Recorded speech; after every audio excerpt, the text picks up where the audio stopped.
தற்போது ராகு ரேவதி நட்சத்திரத்தில் இருந்து உத்திரட்டாதி நட்சத்திரத்திற்கு செல்ல உள்ளார்.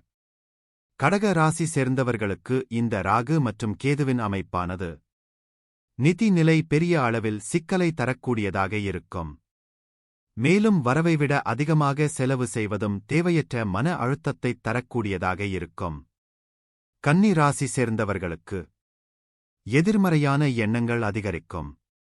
திருமண வாழ்க்கையில் துணையுடன் தேவையற்ற கருத்து வேறுபாடுகள் ஏற்படும். ஆரோக்கியத்தில் கூடுதல் கவனம் தேவை.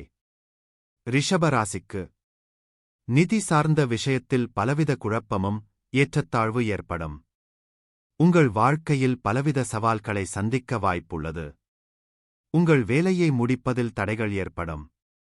ஆரோக்கியத்தில் கூடுதல் கவனம் தேவை.